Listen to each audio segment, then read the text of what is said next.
ভাই চট্টগ্রাম বিশ্ববিদ্যালয়ে চান্স পাওয়া সহজ, এই যে এত দিন খালি বলতেছেন বা চান্স পাওয়া সহজ, কেন সহজ? মানে লজিকটা কি, যুক্তিটা কি, এর পিছনে কারণগুলো কি কি একটু বলেন তো দেখি ভাই। হ্যাঁ, আমি তোমাকে আজকে বলবো চট্টগ্রাম বিশ্ববিদ্যালয়ে কেন অন্যান্য পাবলিক বিশ্ববিদ্যালয় থেকে চান্স পাওয়া কেন সহজ।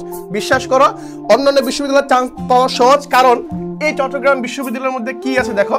এই চট্টগ্রাম বিশ্ববিদ্যালয়ে লিখিত পরীক্ষার কোনো ঝামেলা নাই। তোমাকে লিখিত আলাদা প্রিপারেশন নিতে হবে, আলাদা বই কিনতে হবে, আমি লিখিত কি করবো, হ্যান্ড রাইটিং শিখতে হবে, এই ঝামেলাটা অন্তত নাই এখানে।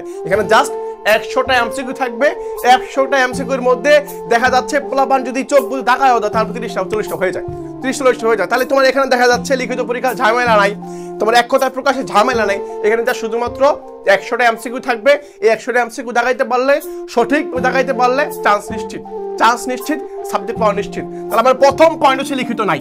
হ্যাঁ, প্রথম পয়েন্ট। সেকেন্ড পয়েন্ট, 2 নাম্বারটা খেয়াল করো, সাবজেক্ট ভিত্তিক কি নাই, নেগেটিভ মার্কসটা নাই। এই জিনিসটা আসলে কিরকম, এই জিনিসটা সহজ করে বুঝালে, মানে সাবজেক্ট মনে করো তুমি বি ইউনিটে পরীক্ষা দিবা, বি ইউনিটে তোমার 3টা সাবজেক্টের পরীক্ষা, একটা হচ্ছে বাংলা, ইংলিশ, জিকে, এই 3টা বিষয় পরীক্ষা। এখন মনে করো বাংলাতে 30টা কোশ্চেনের মধ্যে তুমি মনে করো 20টা অ্যান্সার করতে পারছো, আর বাকি 10টা তোমার কি হয়েছে, ভুল হয়েছে। মানে তুমি 30টা অ্যান্সার করছো, করার পরে 20টা রাইট হয়েছে, 10টা ভুল হয়েছে। এখন প্রশ্ন হচ্ছে, আমরা জানি প্রত্যেকটা ভুলের জন্য আমার নাম্বার কাটা হবে 0.25 কাটা হবে।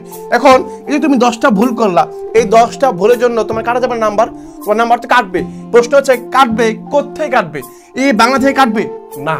এখানে উত্তর হচ্ছে না, বাংলা থেকে কাটবে না, এখানে মোট নাম্বার থেকে কাটবে। অর্থাৎ তুমি বাংলা, জিকে এবং হচ্ছে ইংলিশ দাঙ্গানোর পরে যেগুলো সঠিক হবে সবগুলো যোগ করার পরে তুমি যে ভুলগুলো করছো, এই ভুলগুলোর জন্য নাম্বার তখন ওইখান থেকে মাইনাস করা হবে, মানে মোট নাম্বার থেকে মাইনাস করা হবে। ঠিক আছে, তাহলে এটা তোমার একটা প্লাস পয়েন্ট, কারণ তুমি বাংলাতে দেখাইছো বাট অনেকগুলো ভুলে গেছে। বাংলাতে সাবজেক্ট ভিত্তিক ফেল আসবে না, আসবে না। এরপর আসি, এরপর কি বলছে ভাইয়া, বলা হয়েছে বিগত বছরের প্রশ্ন প্যাটার্ন রিপিটেশন।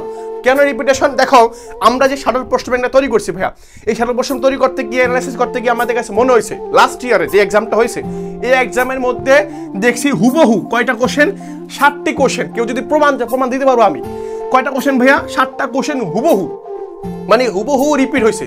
7টা কোশ্চেন হুবহু রিপিট হয়েছে, যে 7টা কোশ্চেন বিগত বছর আসছে। তাহলে মানে কি, 7টা কোশ্চেন মানে বুঝতে পারছো অনেক কিছু। 7 নাম্বার, 1 নাম্বার কারণ কেউ চান্স পাচ্ছে, কেউ চান্স পাচ্ছে না। এখানে 7 নাম্বার জাস্ট প্রশ্ন ব্যাংক। কোন প্রশ্ন ব্যাংকটা, সে শাটল প্রশ্ন ব্যাংকটা পড়বা, সুন্দর মতো ব্যাখ্যা সহ পড়বা। ওকে, তাহলে 7 নাম্বার, তাহলে কি পড়বা, বিগত বছর প্রশ্নগুলো অ্যানালাইসিস করবা, আমাদের ক্লাসগুলো করবা, আমার ক্লাসগুলো দিচ্ছি যেগুলো, সেগুলো ফলো করবা, তাহলে দেখবা সুন্দর মতো বুঝে ফেলবা যাতে আসলে তোমাকে কোন টপিক পড়া উচিত। পরে ফোর্থ পয়েন্টে আসি, জিপিএ মার্কস কম। কিরকম কম? অন্যান্য বিশ্ববিদ্যালয়ে দেখা যাচ্ছে জিপিএ মার্কস 20, মানে 20 নাম্বার। আমাদের বিশ্ববিদ্যালয় অর্থাৎ চট্টগ্রাম বিশ্ববিদ্যালয়ের মার্কস হচ্ছে কত, 10 নাম্বার। এখন তাদের জিপিএ কম, তাদের একটা সুবিধা আছে, যাদের যে বিশ্ববিদ্যালয় জিপিএ মার্কস 20, তাদের জন্য জিপিএ যাদের কম তাদের লস। লস কেন? কারণ তুমি যদি এইচএসসিতে 4 পাও, তাহলে মানে তোমার পয়েন্ট নাম্বার কত, 1 নাম্বার কম আছে, মানে 5 হইতে 1 নাম্বার কম আছে। 1 নাম্বার কম মানে কি, তোমার মানে 1 পয়েন্ট কম মানে কি 1 নাম্বার কম না। যেখানে জিপিএ মার্কস 20 মানে 20, যেখানে তোমার জিপিএ যদি 1 কম থাকে, তার মানে তোমার 2 নাম্বার কম। আর চট্টগ্রাম বিশ্ববিদ্যালয়ে 1 পয়েন্ট জিপিএ মানে 1 পয়েন্ট, জাস্ট 1 পয়েন্ট মানে কি 1 পয়েন্ট হিসাবে ধরা হয়, মানে তোমার জিপিএ কম থাকলে তোমার একটা সুবিধা পাবে এখানে। এরপর আসি, এরপর হচ্ছে 100 এর মধ্যে 40-এ পাস, মানে 100টা যে এমসিকিউ থাকবে, এই 100টা এমসিকিউ যদি তুমি দাগাইতে পারো, এখানে যদি তোমার কোনো রকমভাবে 40টা কোশ্চেন মানে সঠিক হয়ে যায়, তাহলে তুমি পাস। তাহলে তুমি পাস মানে 40 সময় তুমি পাইলেই তুমি কি করবা, পাস করতে পারবা। বুঝতে পারছো? তাহলে এই ঝামেলা কোনো সমস্যা নাই। তুমি চেষ্টা করো, এই বিশ্ববিদ্যালয় অন্যান্য বিশ্ববিদ্যালয়ের তুলনায় অনেক অনেক অনেক সহজ।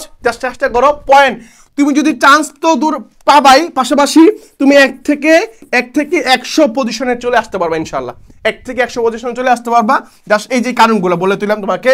এবং 1 থেকে 100 পজিশনে খুব সহজ। যখন দেখবা রেজাল্ট দেওয়ার পরে তোমার নামটা টপ মেরিট লিস্টে পাবা, তখন বুঝবা যে অনুভূতিটা আসলে কিরকম। চেষ্টা করো, আমরা তোমাদের সাথে আছি। এই বিডিসি ইউনিট ব্যাপার না, আমাদের বেতন শিক্ষার্থীর এই 15তম হয়, কে 15তম, কেউ 7ম, কে 22তম, কে 102তম, এগুলো হয়ে যাবে, এগুলো ব্যাপার না। দেখবে এরকম টপ মেরিট চলে আসবে। তুমি চেষ্টা করো, লেটস ডু ইট।